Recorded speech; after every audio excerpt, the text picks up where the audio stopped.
Thanks for being with us on this edition of Kelly and Company. Canadians are experiencing rising levels of burnout, really, even compared to how we were feeling a year ago. We chat about Robert Half's recent research on this subject with Michael French in a little while on the show. Plus, in just a few weeks, Toronto's playing host to the second Canadian Pushing the Boundaries Conference, where international advocates, allies, and experts are coming together to explore forward-thinking inclusion. We speak with the conference chair, Susie Sokol, to find out how they're building long-term momentum for the disability community. Gather around. The show starts right now. This is Kelly and Company. Well, it's the Wednesday edition of the program. Thank you for being with us. And remember to follow us on social media. You can get out there on Instagram and X at Kelly & Co. AMI. Nisreen Abdul-Majid, I think that's the first time I've actually said X instead of just Twitter. I realize often I still call it that, but I should really default at some point anyway. I still call it Twitter. I do too. My phone still answers to that. When I open my phone and say open Twitter, it actually opens Twitter still. Not, sorry, you don't have an app named Twitter.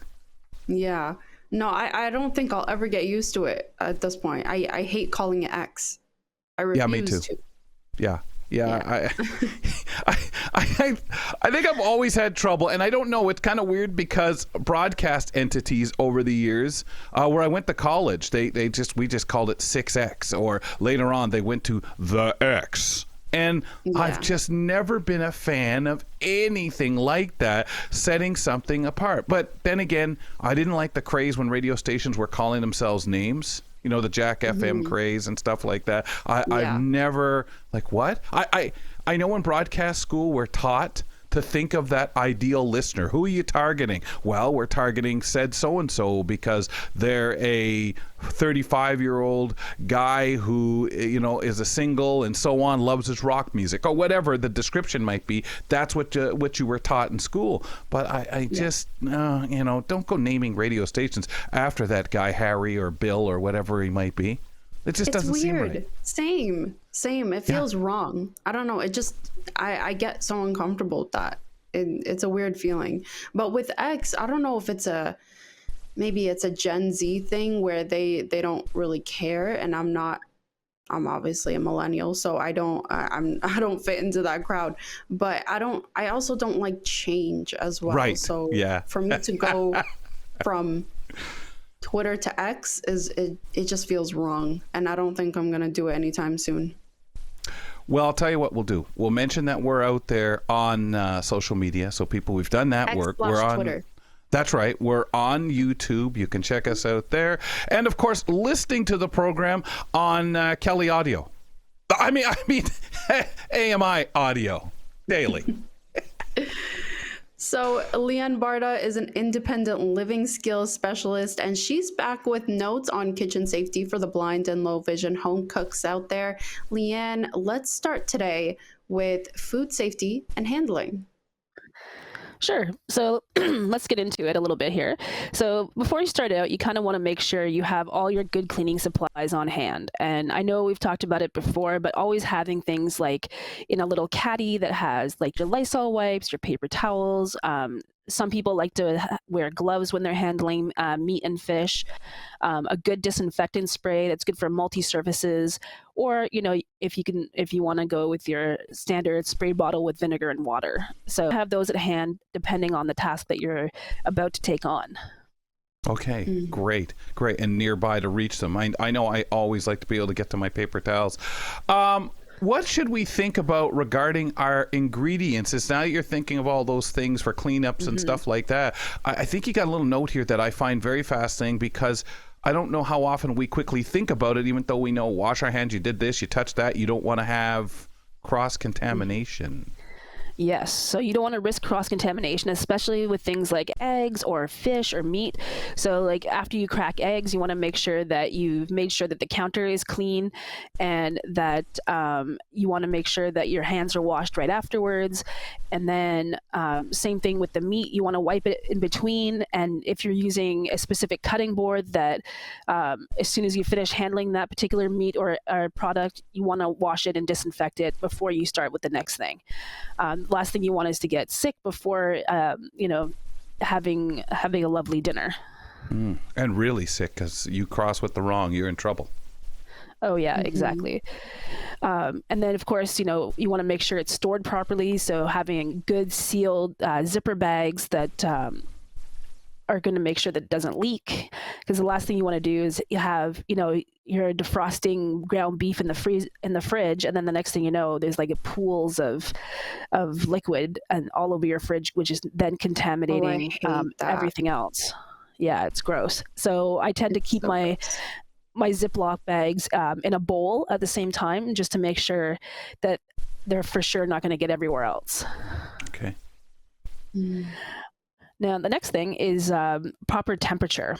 So now that we've prepared our surfaces, we've cleaned in between, our hands are washed. Now we're into the actual cooking process. We can use something like a talking meat thermometer or a large print display thermometer to make sure that it is the proper internal temperature. And you can print out or find accessible charts to make sure that you have a good temperature. So like, for example, chicken, I believe, should be cooked to, I want to say 170 Fahrenheit. Yeah. And you want to check the temperature in the thickest part of the meat away from the bone, just to make sure that it's cooked evenly. Wow. So Kelly, do you actually use a meat thermometer? No, and this is what I was going to ask Leanne, with the setup that, you encourage people to have. Obviously, I know you're well experienced with all this stuff, so Leanne's got all these toys, but back in the day, there wasn't so many things to assist us. Do you have quite a few clients out there, or people who are the home chef who really enjoy themselves, or run-of-the-mill chef that just has a family to make food for?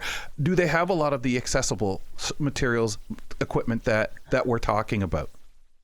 Not right away. So, sometimes if it's a first meeting with me, I'll go over a lot of the gadgets that are out there, and then I'll help them figure out where to buy them if they need them. And then, one of the ways that we used to teach, or we still do, is thinking about time and temperature. So, Right. if you cook something at a certain temperature for a certain amount of time, you can kind of guesstimate when something should be ready. That's the thing I think that I would need the most is the talking thermometer as we get into the, like, I enjoy doing a roast sometimes, and they're just, I hear other people mention, like, oh, you got to get it. Yeah, I really depend on time, and it's kind of scary because I'm like, okay, what if it's like underdone or overdone? What if I put the temperature too high or too little? It's it's kind of concerning, and you really depend on the time and hope for the best. You cross your fingers and hope I don't poison my husband somehow.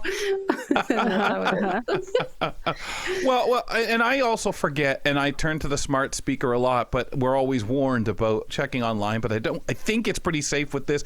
If I have something, I defrost it, or I've put it in the fridge and I don't get right to making it, timing is always something I'm checking. How long can that sit there? Even after I've cooked it, how long can I leave it in the refrigerator, obviously in the right container, before I need to say, hey, because I know myself with things like bread and that, I'll confess, I've sat there and said, geez, I wonder why this bread is now a funny taste. Must have been my coffee or something going along with this. No, as I learned years ago when my dad walked in and said, these bagels are ready to be thrown out. I said, no, Dad, they're fine. Really? He said, with all that mold on them?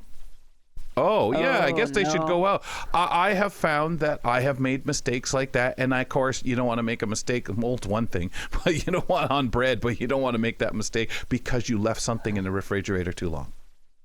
Exactly. So this is our thing where, if you've taken something out of the freezer to cook it, you don't want to refreeze it, because then again, you have a chance of bacteria growing, and it just leads to a whole other can of worms that you don't want to manage. Okay. Yeah. So then, what's the safest way to defrost and things like that to get it ready? What would you say if you don't want to leave it out? I defrost in the refrigerator.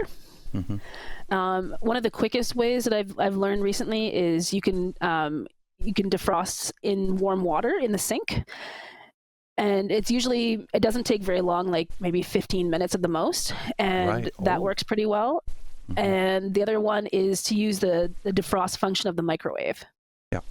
Did you fight with yourself? All the years where parents just used to take it out, leave it out to defrost it for the next couple hours. Oh no, yeah. And then the next thing you know, the cat's gotten into it, and then so many variables you don't want to manage. So just keep it safe in the fridge, so it'll defrost slowly throughout the day, and then when you're ready to cook it at supper time, then hopefully it should be good. If not, you can use the quick defrost with the warm water in a bowl in the sink. Okay. And that seems to work pretty good. Okay. Yeah. So I guess, when you want to use your leftovers as quickly as possible, usually ideally within 2 to 4 days. Same thing, when you're reheating your food, you want to make sure it's at least 74 Celsius or 165 Fahrenheit. In general, you should not reheat your leftovers more than once, because then again, it has a chance of developing some sort of fun, interesting bacteria. Oh, wow. Okay. And obviously, going back to the thawed food, don't refreeze that. And how long should you be comfortable leaving the leftovers out before, if you decide, to throw down, like within the time before you throw them back in the freezer? If okay, we've eaten as much as this we're going to have, I want to save it for next week. Right. So if your leftovers have not been reheated and it's you've just finished cooking it and you've eaten as much as you're going to eat, then I would freeze it pretty much as quickly as possible. Okay. You want to get into shopping? Yeah. So shopping is kind of like one of the things. I'm one of those weird people that actually enjoy grocery shopping. I enjoy seeing, all the new stuff that's out there. I like to kind of try new things, and I get made fun of in my family a little bit because I like to try new things, whereas a lot of the people in my household are happy with the status quo. So they'll.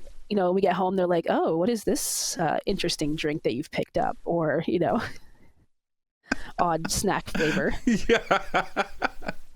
But that's the way I know, and I'm sure clients will say this to you, there's so much out there that we don't know, especially if you need somebody to help you get groceries. They generally are somebody working with the store, moving around. It's hard to push somebody to, well, tell me what else is here, or what's and to ask some of those informed questions. And even if you're a TV watcher, radio listener, you're only going to hear about certain products and not necessarily the variety of them.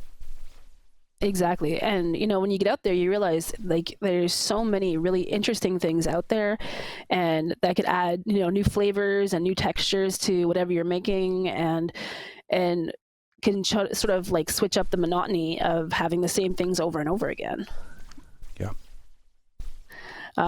So one of the things that I always bring with me when I go shopping is a cooler bag with ice packs, especially as we're getting into the warmer months, and that this frozen stuff has to make it home. So you want to have a good cooler bag with ice in it, or freezer packs, just so that your stuff gets home frozen and safe. Okay, very good. Yeah. Yeah, and then checking the best before dates. So if you are shopping with assistance, that's something you can ask the person helping you. Can just say, can you tell me expiry dates on this? I need to know so I don't take it home and then, it's good in the fridge for a day and a half, Okay. All right. Very good. I had something to say about this stuff, but I'll let you carry on because it's eluded me, the other item, the question I had for you. Yep. And then again, if you're shopping with other people, make sure that you're clear about what you want. So I heard of a story about a woman going grocery shopping, getting assistance, and she just wanted a carton of strawberries. And then the next thing you know, the clerk who was helping her put a flat of strawberries, and then she gets to the counter, and the woman at the cash was like, "Oh, are you making jam?" And she's like, "What are you talking about?" And then she's like, "You have a lot of strawberries," and so she didn't think to ask that. Thank goodness. Yeah, and the other thing about the strawberries too, though, you have to kind of ask the person, are there any moldy ones in the box? Are there some that look like they're going to turn? So can you find me a box that doesn't have any suspect berries in it? It is really difficult because sometimes you wonder, how the heck did that happen? And I think, like you say, it is time to ask the questions. What do you say about the reusable bag thing? What is the rules of thumbs that you have there for us? Yeah, so I have specific bags for meat or fish, and then you can kind of label them, or they have some with different textures, so that you're sure that maybe that if those were going to leak, that they're in a type of bag that is not going to, where it won't come through.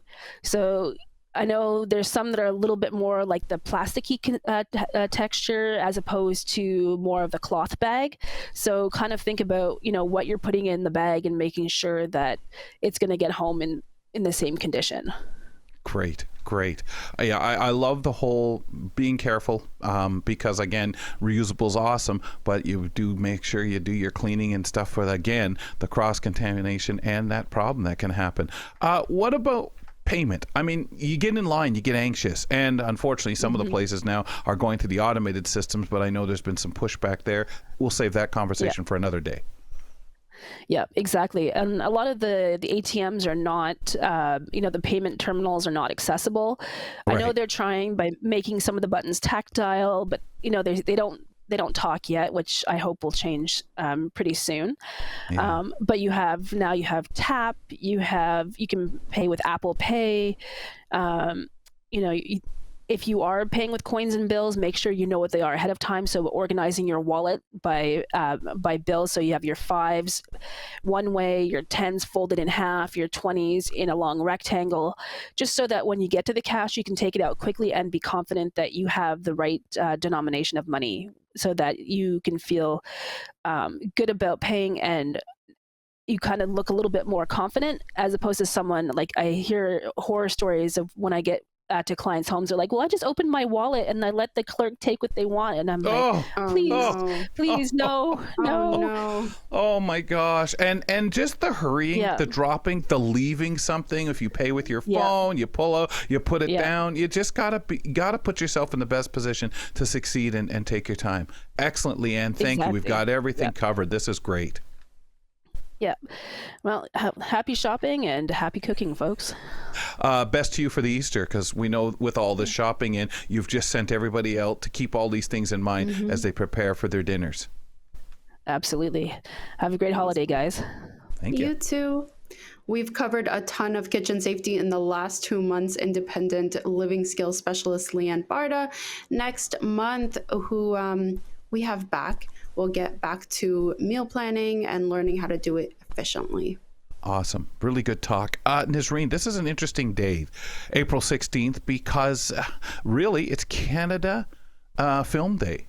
This was launched in 2014. Canada Film Day has brought together hundreds of films and Canadians getting together to enjoy our homegrown Canadian product. This is to celebrate our stories and the incredible achievements of our filmmakers out there, whether you host a screening or just go out to one, watch from the comfort of your home, or join the party on social media. Cannes Film Day is your day to feel connected to our culture and values. And I think a lot of us really appreciate that thought at this time. Do you ever imbibe in any of the Canadian films out there, or whether it's online or is there one that comes to mind that's a favorite? I did go to TIFF once and I ended up watching a Canadian film before. How about you? I have watched some that are locally done. I've also gone to the Ontario Film. Hang on. I want to make sure I'm right. In Toronto, the Canadian Film film, where they actually have so many places, so many of the films in Canada. All the stuff is archived. All Canadian films. No, hang on. What's it? Film Ontario. Oh no, not TIFF. It's actually. No, TIFF is the festival. This is the actual where all Canadian films are. Telefilm Canada, that kind of thing. But I don't know what they actually call it now. Oh, And I know what you're talking about, and Film Canada? that's what I'm Is that talking right? about too. I don't Film know. Canada, I think. I can't remember, but I know I've gone to see something connected to AMI years ago, and I don't know if that's what it's called now. So I do apologize to them, to people who are screaming, knowing exactly. And then once we stop talking about it, it'll pop in my mind what it's called. I want to say telefilm, but I don't think that's right. But I have always loved when something, and here in London, Ontario, has become a place in this region where a lot of films are starting to be made. The town, I guess, looks like other places, which is what we hear all the time, especially the American films come over, make a film here, and it looks similar to some other town or city that they want it to be in. But you have so many more freedoms, plus our dollar is more favorable for them spending the money and letting it go further. So I like that. I know we're talking American film that way, but we're also talking the celebration of the films being made here, actors being used, all the support teams and people, which is a really good thing for the film economy over here. And I think that's all celebrated today. Especially now, I feel like representation of Canadian talents are very important to recognize right now. Yeah. Oh, gosh, yeah. And I think here one of the things that I find so interesting is when we talk about the feeling connection to that culture and shared values, and so many of us right now with so much uncertainty really need it. So awesome stuff there. Really, really love it. And fedoras off to everybody celebrating, whether you're watching something online or have your favorite Canadian film that comes to mind, or part of the industry and have worked on lots of TV shows and film and stuff out there. Good for you, and thank you. We're looking for members of the disability community to join our AMI research panel. Our research panel guides us with every decision that we make here at AMI. That includes programming, media consumption, and accessibility. Participants are compensated for all long-form studies that they involve themselves in. For more information or how to join, go to ami.ca/panel. Of course, we'd absolutely love to hear from you. Also, email us if you want to reach out to the program at kellyco. You can do that at kellyco@ami.ca. Call us at 1-866-509-4545.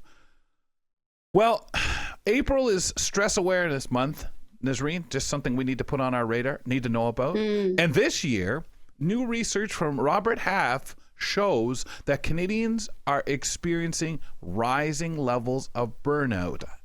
I think we probably understand that, know that, and probably lots of reasons. Everybody understands that. That's for sure.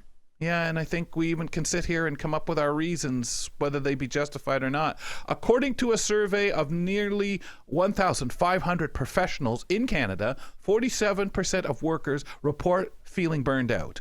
And 31% indicate they are more burned out than they were a year ago. In 2024, Robert Half reported 42% of workers were experiencing burnout.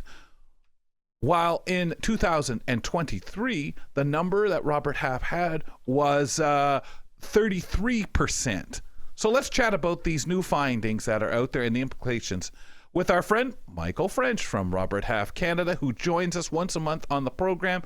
Michael, what are these top factors that people are saying are contributing to burnout for these Canadian workers?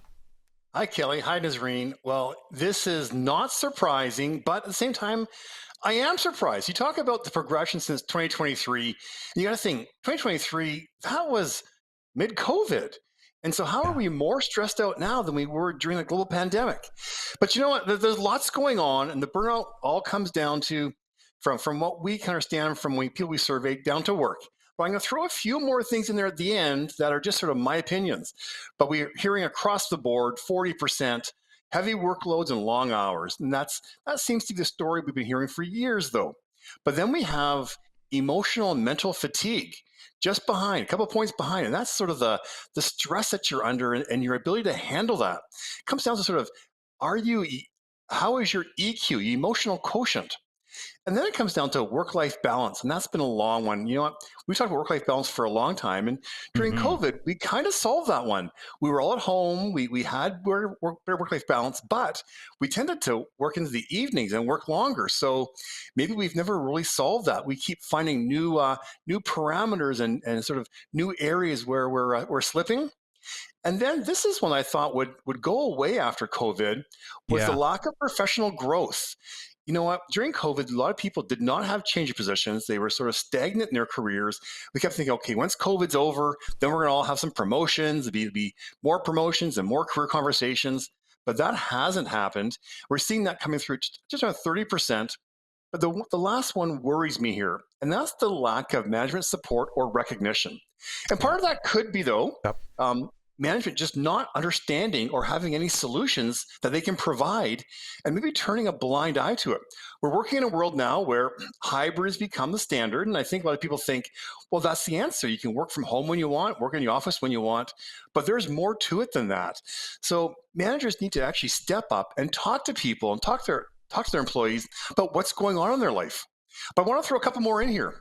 I'm in my office today, and behind me, or sort of in front of me, we have the news running, and that news can provide a ton of stress. So if you're Hmm. sitting there watching the news all day, that's going to add to the stress that generally is going to increase your stress levels and then add to all these things that we've talked about. When you think of sort of what stress is and things that we worry about, a lot of these things are real life and they're tactile, but many things also exist in our heads only, and they never actually come to fruition in our real lives. So, how do we separate what's happening in our head from what's happening in our real lives? Yeah. It's tough. I know I get it in my mind. I've got to follow up on what's going on with the news to know things. Nazreen and I have talked about this because of social media. So many people, that's where they get it. They see the headlines, and kind of look for those little happy stories, funny things that make them feel better. Now, the news does often have some of those. And to end our news today, here's a funny story. I mean, the rest 55 minutes before was like gloom and doom and so on. It's Yeah. tough, isn't it, Yeah. Nazreen, especially if you're not a news person, but in our business, you kind of have to pay attention to a certain degree. I'm curious how you Yeah. manage that. How It's do you hard get to stressed? manage that. Yeah, absolutely. And it's hard to get away from that because you tell yourself, okay, I don't want to be on social media so much because of all the news and the Yes. horrific events that are happening right now. So it really comes down to how much time are you giving yourself to look at the news and be aware, but not too much that you're constantly thinking about it. You're constantly putting yourself down, and it really can take a toll on you. It really Yeah. can change your mood, and it's hard to get away from that. It Yep. is. And Well, Michael, also the whole point of people in work, I feel there's a sense of I'm not so sure I'm going to get that work-life balance like I used to again. Those are creeping in, and also so many businesses, especially government, for example, well, we want you in the office 2 to 3 days. And for some people, we know there's a heightened sense of, since they've worked differently through the pandemic, there's a more heightened sense of, well, but I don't want to. That creates problems or anxiety for me that people now are disrespecting. Do you think some of this number is due to that? so Kelly, I think you're right. And I think we sort of have to now take a step back.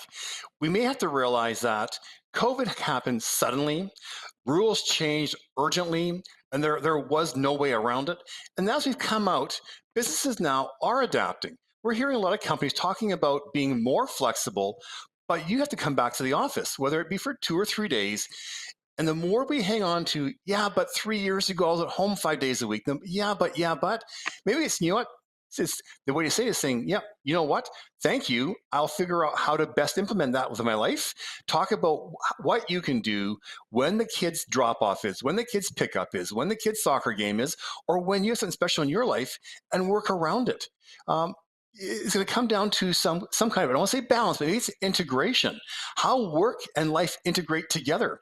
It might be some weeks it's more in the office, some weeks it's more at home. But talk to your employer and come up with some solutions. You know, it's the world is constantly changing.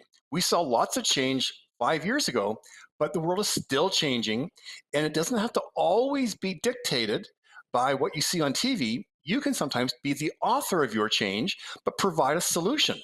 We talk about social media, my goodness. Realize that there's so much more social media besides the news. What you're seeing on Instagram is someone else's curated life. It may not be how they live every day, but it's just a snippet of theirs. So don't compare it to your whole life. Post some of the things that you're proud of, and you'll feel better about it. Very good. There's a couple of things you can do to combat it. As employers and actually as leaders and professionals, we have to encourage our team to take time off. And when you're away, be fully away. And if you have to, take a mental health day. Take the days that you need so that you come back to work fully engaged, fully aware, and in a better mental place. And as companies, we're always struggling with staffing levels and you want to optimize profitability, but how do we make sure that our people are not just providing the best that they can for the company, but providing the best that they can for their lives? It might mean staffing levels, like are staffing levels optimal? Do we need to bring in, do we have to hire somebody? Do we need to bring in occasional help? Maybe it's 1 day a week. Maybe it's a 2 day a week contractor just to help with some peak season. And the other issue that comes up is, how do you prioritize? Does everybody on the team what the number 1, number 2, number 3 priorities are? So if you were to quiz your team, are we all working towards the same goal? So you hate to think how people feel if they're working on goal number 10, not realizing that there's 9 things ahead of it. They're going to feel very discouraged for wasting their time. I find it really hard because you sit there and you say, God, I see so many of the things going back the way they were, concerns that are different concerns than we ever had. Whose experience would you say from this data that are experiencing the highest level of burnout? Well, this sort of surprised me. And people in the legal field, they came through right at the top, as well with HR. And so, the legal field's very stressful always. So that's not surprising. But the HR surprised me. But if you think about it, when we first hit the pandemic, they were stressed with how do we deal with the change? And then it was, maybe it was layoffs, and it's the rehiring, and then it's sort of right sizing and downsizing and rehiring, then dealing with how do we implement these changes?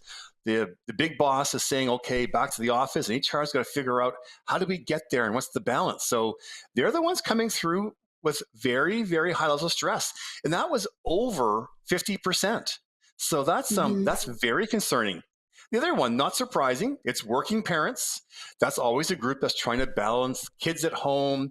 You have 2-parent families working, so you have kids at home and you're at work and you're trying to balance that. And then there's no time for yourself when you have a family yet. There's absolutely zero time. So that's where you have to be selfish sometimes and schedule time for yourself. When can I have 4 hours to myself, whether it be to go out with friends, to do a yoga class, to spend some time just reading, go to a spa, different things that you'll feel recharged. And the last one is the millennials. That's a group that came through saying they were very stressed. And so they could be moving into leadership positions. They're the ones now having kids, trying to afford housing, whether their rents are going up or buying a house. They feel they're falling behind their parents on the life goals. And they're very stressed as well. Oh. Are you surprised by that, Kelly?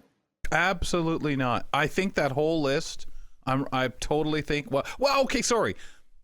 No, I was going to say HR, but I think that's more of a belief of, hold on, an HR department, of course they're going to be stressed. They're getting Yeah, because they have to adapt quickly to all these changes. So they're not even taking time to process it all.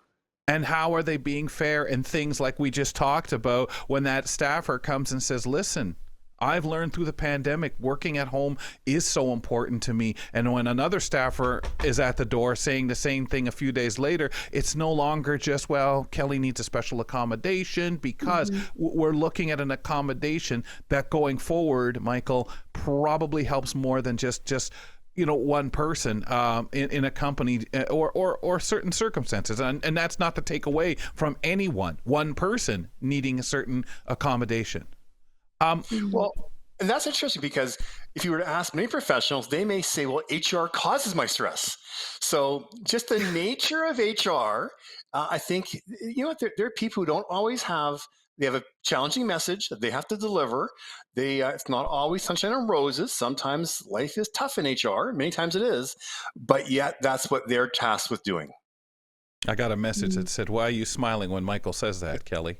Um, any tips for employers when it comes to the dealing and encountering workplace burnout? So many professionals say that they need to spend more time actually communicating with their manager, and managers spending more time actually just listening. And so when someone wants to talk, spend more time listening and work with them on what would be a viable solution. Figure out your staffing levels. Does it require additional help? Is there a chance to bring in summer co-op students, summer interns? How can we provide some required relief just so the person doesn't feel as stressed?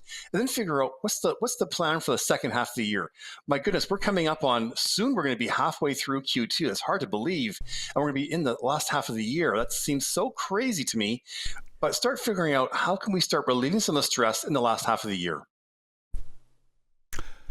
Yeah, I find it a real conundrum, Michael, because, and I hate to say it this way, but it almost seems like as we do the phasing over this, we're coming up with more problems that we want to take people into account. But again, how do you take your staff, your whole staff, into account in a fair, economical way?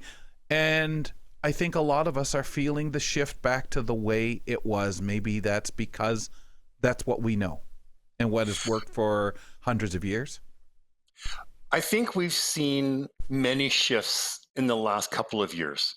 And now I think we may be swinging back a little bit to maybe not to how things were before, but we're swinging back to maybe what's going to be the new normal. Right. And I've come to realize that it doesn't have to be the same for everybody. And as an organization, there can be different scenarios for different professionals, but talk to your leader about what's going to work for you. If you don't talk to them and at least chat about what you're experiencing and what would be a solution, you haven't given them a chance to actually provide you with what you're looking for. So share with your leader. Yeah, and what do you have to lose, right? Like, you can share, you can work out things. I hope we've learned a few things, and it makes it more available to us to do that. Thank you, sir. Thanks, Kelly. Thanks, Niz. Michael. We check in with Michael French of Robert Half Canada once a month here on the program for their latest employment research, once a month right here on Kelly and Company. So, Nisreen, you had a project for Earth Day you worked on. Today, Yes. a lot of the staff, it was shared with in a meeting, and it caused me during AMI today, while I was trying to be a part of that meeting, to miss a cue. So I had to scramble. So I had one of those workplace incidences that gave Grant and Jacob, a fit of laughter. But I digress. This is something people will be able to find on YouTube. Is that correct? Absolutely. On our AMI YouTube page and you could check out the Earth Day playlist. We have like over 100 videos about Earth Day, and it's spectacular. They designed the whole thing just for Earth Day and promoting it, and you have to recognize it's not about perfection, it's about progress, and we have to really know what's going on. It's important to be sustainable. So that's the whole message across, and check it out. When it comes Check out the cringe video, that's for sure. When it comes to this kind of stuff, do you as a social media person, is this the stuff you kind of like look for, or would be more inclined to take in when it's in a kind of an attempt, a bundle like this to consume, find yourself going down that rabbit hole because of the effort, the time, the message, or more spending time with that odd video that just jumps out at you? You know what? No, I'm the type of person that, time is important. It's really important to kind of be aware of what's going on at that exact moment, and what is the message that's going across your listeners and your audience. And that is important. It's not even just about what video jumps at you, even though that's what people do most of the time, but it's important to kind of relate to the people that listen to your channel and be aware of what's going on. Earth Day is important, and that's why we recognize that, and that's why we are showcasing that. And we can find it on the AMI YouTube channel. So please zip on over there. When you're checking out our Kelly and Company YouTube, check out things over there. Don't forget, a lot of work put into it. And thank you guys for doing it, and especially drawing this to our attention. Earth Day, but it's every day should be Earth Day, really, from our perspective. Remember to check out our podcast from your platform of choice. While you're in there, give us a rating and review. While you're checking out the YouTube pages, please feel free to subscribe. We'd absolutely appreciate your time. Susie Sokol is the conference chair for Pushing the Boundaries, Canada's national conference on disability inclusion. The event brings together advocates, service providers, and allies from across Canada, the U.S., and Israel to drive meaningful change in accessibility and inclusion. Susie, welcome to Kelly and Company. Glad to have you with us. Thank you for having me. This is very exciting. I've heard you so many times, and I can't believe I'm really here.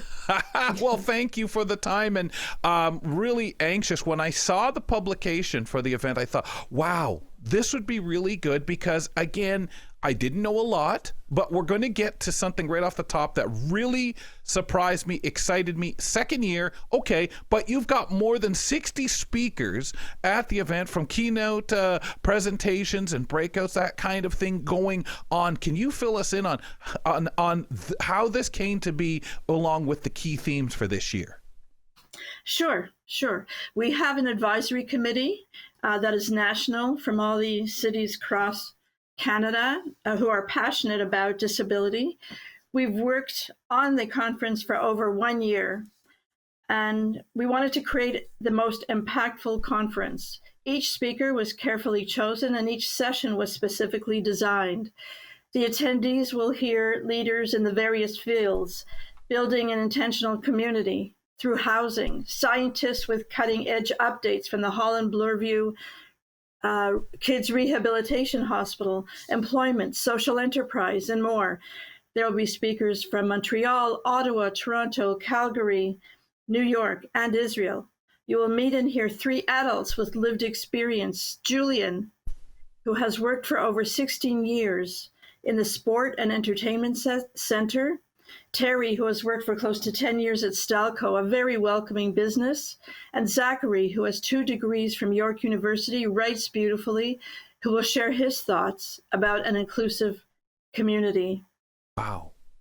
I love the variety, of course. And the messages I'm sure are going to be far and wide. Like where people are coming there to take in so many different topics. How does, for you guys selecting these folks from far and wide, can you talk just briefly about that process? Because so many of us would stop and say, oh, wow, that's an interesting person. That's an interesting person. How does a committee make this kind of selection for this event? I have to say it was very hard. We could have kept going, and Wow. and there are concurrent sessions, so it's hard to choose who to hear. But again, in our first decision as a committee was to make sure it was impactful, and we feel, as I'm sure many do, is that disability is not a silo or a standalone subject. All of our daily lives are absolutely intertwined. So the importance of all these subjects you talk about: employment, the need for affordable housing, accessibility, building supportive communities, mental health challenges, creating meaningful days. These are the areas we found leaders in their fields. All of these issues or topics examine how we find a respectful and dignified place in society for our adults. And we want to offer them the same life as their peers or siblings. Yeah. I know, Susie, every year as you guys put this together, you will start putting it together the day after the conference in May. I understand for next year. And by the time the conference arrives or you get close, key things to talk about, like the list you just went down. Some things will change. The importance, they'll switch spots and things like that. But one of the things that we know is an issue in the disability community, because we have, for example, here in Canada, an election, and so many of the topics for seniors, for persons with disabilities, are not on the menu. We don't get to hear about those because what's going on down south takes precedence, or something else. Some of the other issues that we have don't make it. How do we keep these conversations going? How do you guys keep that as going forward when you leave this conference? Please keep this in mind. So we decided, actually, we talked about that. And what we offer is basically 1 hour with a panel. It's really not enough time. And there's so many other issues to discuss, as you say. So what we're starting to do is during the year, perhaps offer a half-day webinar on one specific topic. So we could really do some in-depth studying and searching and healthy networking on something specific, because there is a need. Yes. And we have left out, we have aging, but seniors is a huge issue. Healthcare, all these pieces that we really want to talk about. We will during the year, and when we start creating the next conference, we'll see how to approach that after we get our evaluation. But these are good pieces. Thank you for your feedback. Susie, as the chair, what are we missing? Somebody can't make it out for whatever reason. What are they missing this year so that maybe they can say, forget it, I got to change things, my schedule, get rid of that reason and be there? We apologize that we cannot offer this online or Zoom. It was just prohibitive financially. Right. Yes. So we have key speakers like David Lepofsky, who is the volunteer chair of the AODA. We have Diane Richler, who's a key speaker, who spoke at the UN about disability and was the international chair of community living. We have a rabbi, actually, a spiritual leader, who is a feminist and a disability scholar who's on the spectrum herself. And she's going to be very interesting to hear. And also just meeting and networking. I think a big part of it is the ability, and we try to build in times for people to network and discuss and share, and that's, I think, half of the goals of the conference is to unite and share. Take us. So that's what you'll be missing. Yeah. Take us behind scenes, Susie, pertaining those decisions made, the people in your world that ask, oh, well, tell me about some of the guests, and the questions that come up. How come that person? Or are you not concerned that their perspective may be more unique? It doesn't necessarily pertain to many of the people you want to attract for the conference. I know a lot of time we try to isolate. Who are we trying to bring in, instead of just looking at the whole level of there's going to be something said for anyone out here. We can only serve so much. What is the take that you guys have before I go trying to answer the question I'm trying to ask you? I'll let you answer it. That is challenging. You know, our attendees are very broad. It's about 80% professional, 75% professional, and the rest are community leaders and families, caregivers, members of the community who are interested. And it is difficult, and we want feedback. I want your questions. I want everybody's questions. We want to hear what we could be planning better for the next time. We are absolutely open for comments, for suggestions, for changes. Yeah. Excellent. Highlights from last year. Anything you want to throw to that you're very proud of, or you thought was a great moment, and for some people, those aha moments? First of all, before I get to that, the one piece I didn't say actually is that our last session of the 2 days is probably the most important. After 2 days of sessions, our last session will be the call to action. What do we do? It's going to be human rights. And after 2 days of discussions and all these pieces, how do we move and how do we act and how do we move forward with specific actions? So that's quite important to know. And that to me is very exciting to organize that. The first conference we had was in 2018. It was sold out, and we had a lot of pieces ripple out afterwards. We offered mini grants with all the surplus funds we had. We had a little bit left over, so we offered cities and people and organizations some mini grants with specific proposals. And these proposals offered, we were happy to offer them proposals, and within their cities, they created and grew their programs. For example, in Ottawa, they developed a network that is now thriving.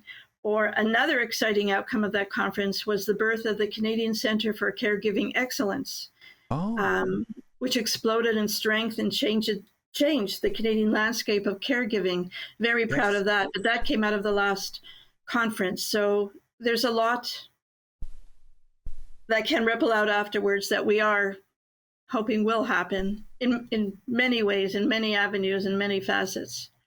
Well, we know caregiving, and we've talked about it here on the show. We've even discussed the program and its growth, and really phenomenal. And I have to say, fedoras off to you guys, because somebody's got to say how proud, not only just getting the idea of doing a conference like this, figuring out what it's going to be, who you want there, and giving a shot to so many different topics, subjects that are going to become something later, and not knowing at all until it happens, Susie, hey, looking back to 2018, this is something that started here from an idea.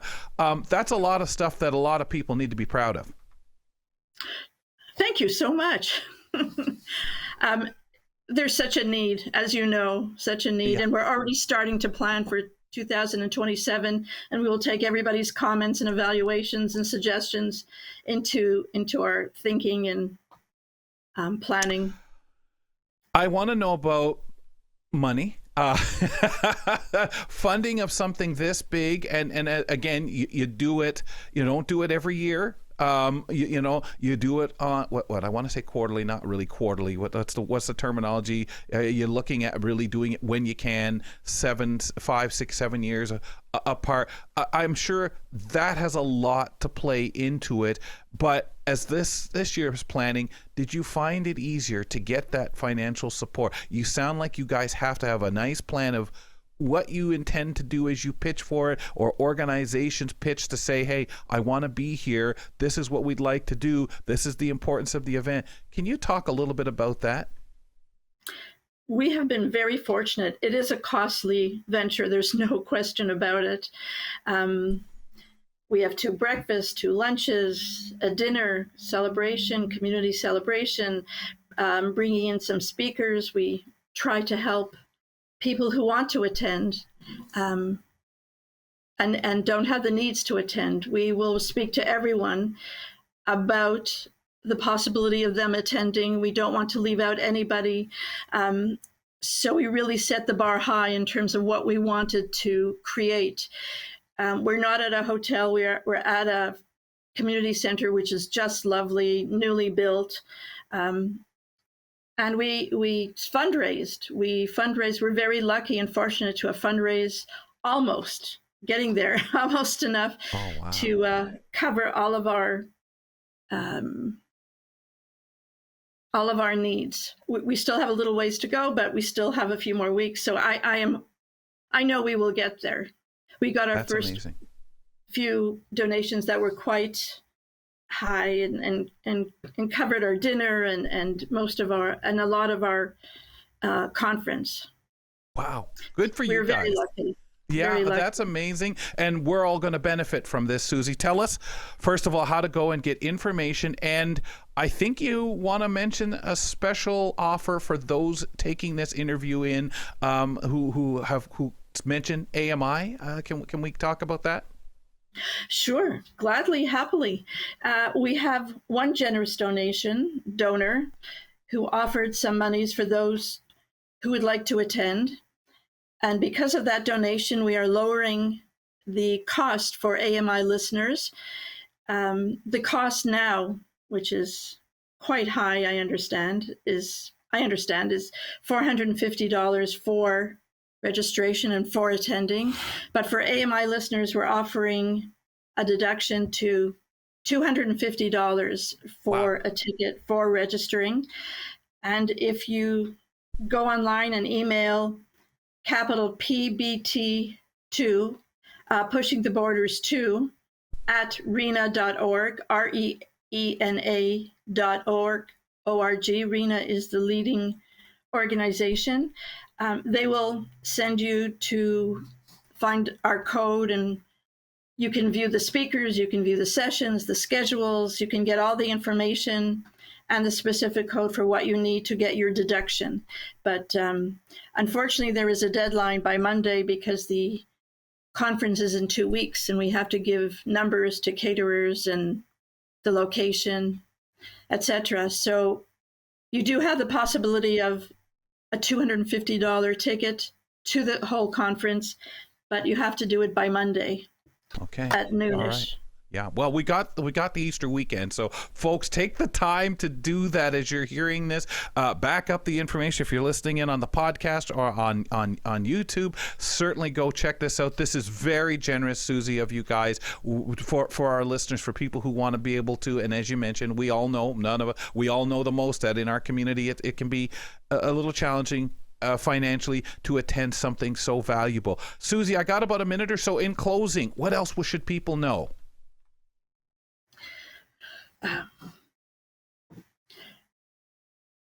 Anything else that comes to mind about it? I'm just trying to think. There's so much. I know. And your head's spinning from all this organization and everything. My goodness. But we do want to finish it and unite. And when we did the first conference, we really did have that social media that we have now. So we hope to finish after the conference. We hope to continue in our networking and in our connections through social media and other ways. We're very united, as I think we all are in the world of disability everywhere. But we hope to stay united and maintain our connections and our threads and see how we can move forward together. You bet. Yeah. And keeping the conversation going, because unfortunately there's too many times in the disability community we kind of fracture, and we do need to be solid, stand together, support each other. And I'm sure an event like this, that's one of the key messages everybody has. Absolutely. And it will be nice to see everybody. I think after COVID, everybody was stuck in their house and we really didn't get out. This is an opportunity to really get out and meet and talk. So I think that to me is exciting as well. Well, thank you so much, I wonder Susie, if people forgot how to network. Yes, that's true, Niz. Wow. That should have been the important. first session. That should have been the first. Oh, Yeah.